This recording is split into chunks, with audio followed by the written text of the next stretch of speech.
Greetings, AP Stat students. Today we are going to be looking at section 7.2. We're still in chapter 7, sampling distributions, but 7.2 we're going to be talking about sample proportions. We kind of laid the groundwork with a lot of the vocabulary in 7.1. And now we're specifically going to dive into sample proportions in 7.2 and then sample means in 7.3 and talk about those two types of sampling distributions more in detail. All right. So 7.2 sample proportions. Our learning objectives for this lesson. After this lesson, you should be able to find the mean and standard deviation of the sampling distribution of a sample proportion. Check the 10% condition before calculating the standard deviation of the sample proportions.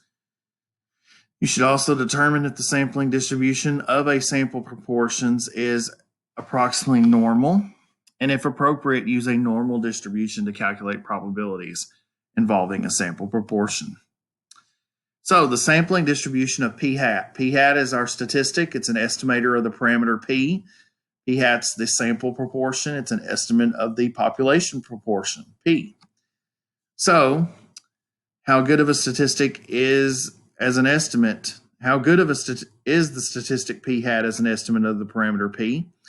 Well, the sampling distribution of p hat answers this question. Consider the approximate sampling distributions generated by simulation in which simple random samples of Reese pieces are drawn from a population whose proportion of orange candies is either 0.45 or 0.15. What do you notice about the shape, center, and spread of each? Okay, so we've got our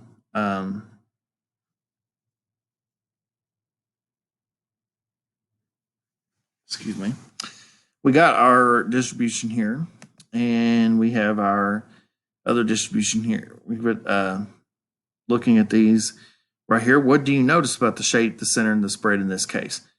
You can see that both of them tend to be pretty centered, in this case, close to 0.45. The one on the left is a little bit below, and the one on the right is just a little bit above 0.45, sorry. So what do we notice about the shape? Well, they look rather symmetric, both of them, and don't really see any outliers here. Very symmetric, nice, smooth, single peak there. You can even say that. So both of these distributions, they kind of look like they are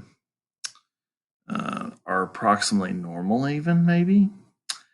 Bell-shaped curve, that's should signal something right there. That's what I was kind of alluding on to yesterday, and we couldn't remember the shape or the name of the distribution that it looked like. But that's what I was hitting on to there. The spread in both of these tends to be, the one on the right's a little bit, the sample size is a bit bigger, so you'll notice that the standard deviation is a little bit less than the one on the left, where the sample size is smaller and the standard deviation is a bit more because it's 0.1 there, and over on the right it's 0.068.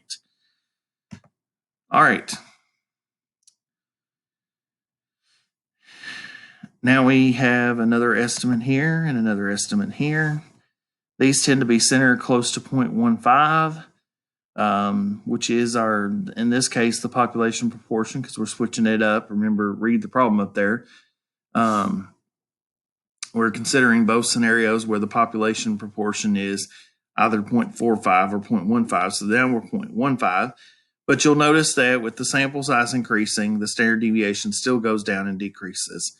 But both of these do tend to be symmetric, bell-shaped kind of curves. And so thus you can say that it's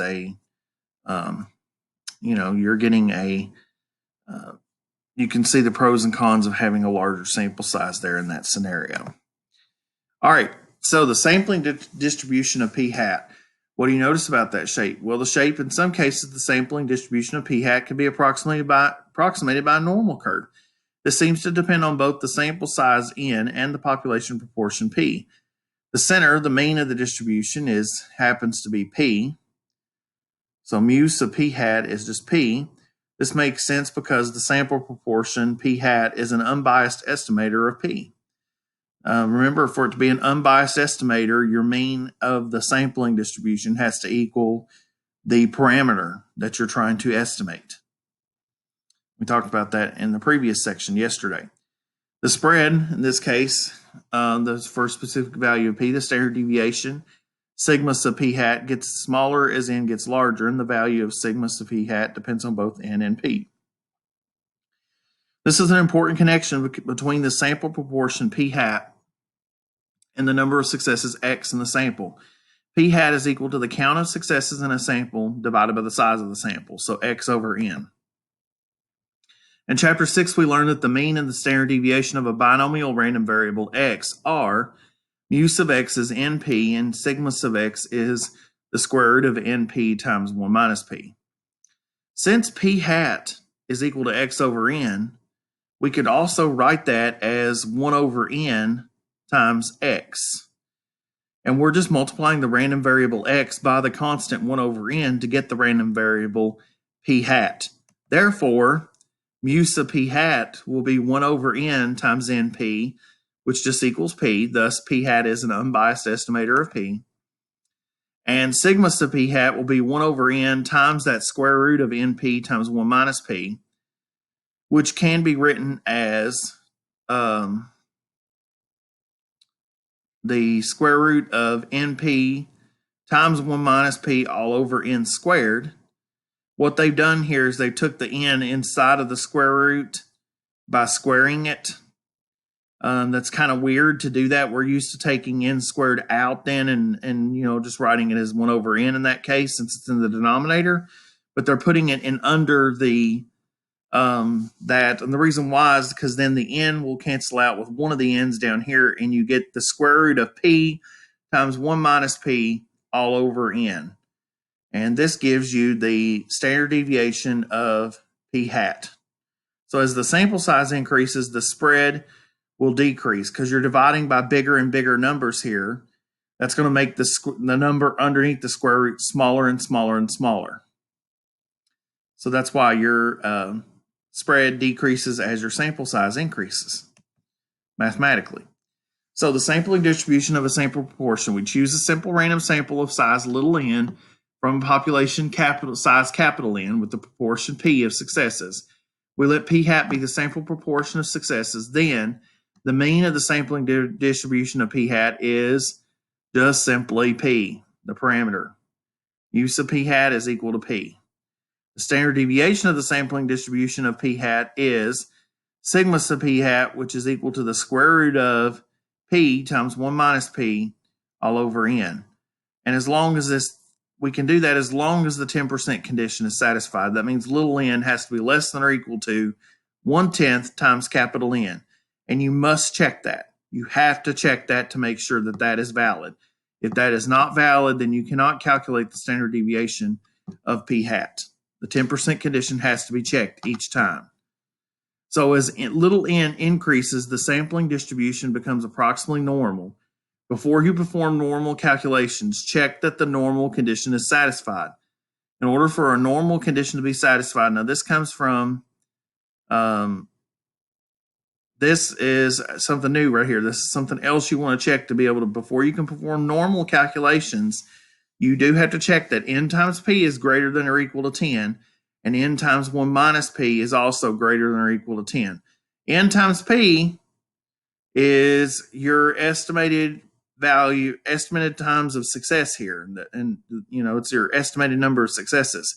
That has to be, your number of successes has to be greater than 10, and n times 1 minus p, well, 1 minus t is the probability of failure times n. That means your probability of your predicted number of failures also has to be greater than or equal to 10. So your number of successes and your number of failures have to be greater than 10. So we've got our population proportion p of successes. We take simple random samples of size little n and get our p hats. We look at the values of p hat, and we can see that the mean is at p. The standard deviation is this value right here, the square root of p times 1 minus p all over n. And thus we get that sampling distribution of p hat. If you can do normal, if it is approximately normal, if you check that NP is greater than 10 and N times 1 minus P is greater than or equal to 10, you can use the normal distribution to calculate probabilities involving a sample proportion. Okay, meaning you can use normal CDF, and that's what you're going to be looking at some today with the problems that you're going to be doing. Let me know if you have any questions.